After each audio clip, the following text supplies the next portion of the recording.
Now, I picked up the Whoop on a 30-day free trial. As a doctor who's into health science and data, I thought it would be really interesting to see the different metrics of my body and how they respond to different periods of stress. So when I'm sleeping poorly, when I'm working a lot, when I'm exercising a lot, when I'm ill, what is actually happening in my body. And that's what I thought the Whoop was going to tell me. In another video, I'll talk about why I'm going to return it, but I'm going to tell you what the Whoop actually does and the kind of metrics that it gives me and what it tells me about my life. Now, to do this, we're going to dive into the app, and I've said in another video that the Whoop is essentially an accessory to an app. I think the app itself is the Whoop, and this is just an accessory to that app. This bracelet does nothing without the app. When we open up the app, we've got an overview that tells me in a few sentences what we should be doing today. It says you balance strain and recovery today, which will help maintain your fitness. To peak tomorrow, try going to bed a bit earlier. You may need to sleep more than usual because your sleep debt is higher. So the Whoop device is calculating for me a sleep debt, which means that this is how much sleep you need. This is how much you're getting every night, and to catch up with the optimum amount of sleep, this is how much more you should be sleeping. This is always an outrageous figure. It wants you to sleep something like 9-10 hours a day because apparently I'm not sleeping enough. I'm never gonna catch up to the sleep debt, excuse me, Mr. Whoop. That's the sound of the police! You can set an alarm, so you can plan a bedtime, so it wants me to go to bed at 10:14 p.m. I spend 9.46 hours in bed. That's just outrageous.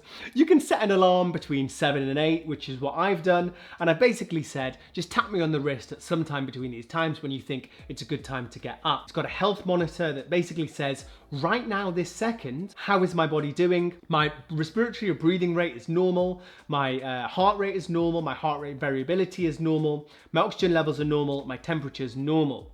Now, for knowing if you're about to become unwell or for tracking illness, this is really helpful. These are actually stats that we use in the hospital to calculate someone's observations. And we know that when someone has an illness, their heart rate goes up, their respiratory goes up, the temperature goes up. When someone has sepsis, the way we actually define that is by looking at some of these metrics as well. So for someone who's prone to illness, this could be very interesting.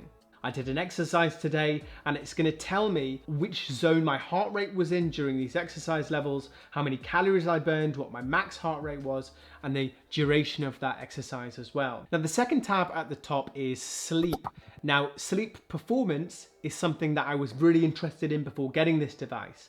What I found is that I'm not sleeping as much as I probably should be, and my sleep quality seems to be quite poor because it's always telling me to catch up with this sleep debt. Now, you can go into yesterday's sleep and see exactly what happened during the sleep, how many times you woke up an hour, the efficiency of your sleep, and your breathing rate during the sleep, which different sleep zones you were in, which essentially is absolutely useless data for me. But it does some magical calculation to say this is how much sleep you need to get optimum sleep. Next up, we've got recovery. Recovery is incredibly easy to look at. It's either green saying you're recovered, amber, which means that maybe take it a bit easy, or red saying take it very easy today. What it tells me is that when it's green or amber, you can push yourself a little bit harder in doing things and working more or exercising more.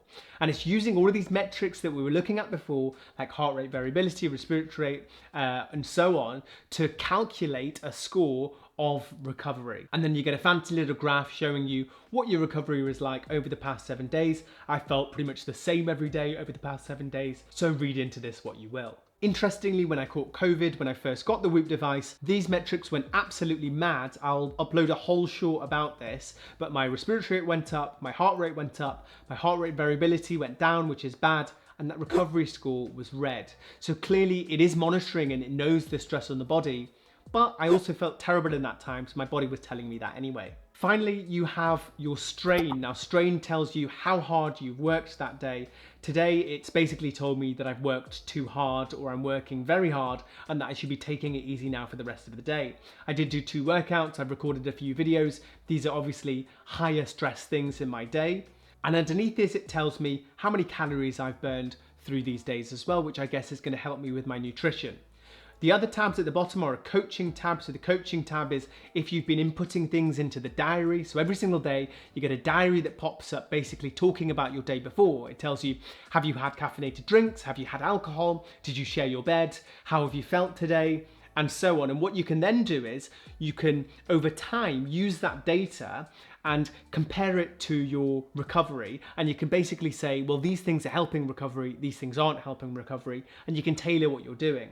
To do that, you need enough data, which I don't have because I've only had it for about a month, but it tells me that if I'm in the high stress zone, it hurts my recovery, which, surprise, surprise, we already knew that. I've given it a lot of data about a lot of things, but apparently it's unable to identify significant impacts about most of these things, which is a bit of a shame, but I think is a bit of a plug to try and make you keep using the device. On the third tab, we have community. So there is a bunch of videos that show you about things like cardiovascular exercise, strength building, how to understand the metrics within the app. You can also join different communities. So things like I've joined the Manchester community. It gives you a rank in the community about how well you're doing compared to other people. And it also gives you, I guess, a bit of a sense of competition as well. I just realized I recorded this video about what the Whoop does and showed the app, but I didn't actually show you the device itself. It sits in this wristband on my wrist that looks like a bit of a bracelet, but the device is actually underneath here. So you open this up and that is the Whoop device. So it's inside this bracelet at the moment.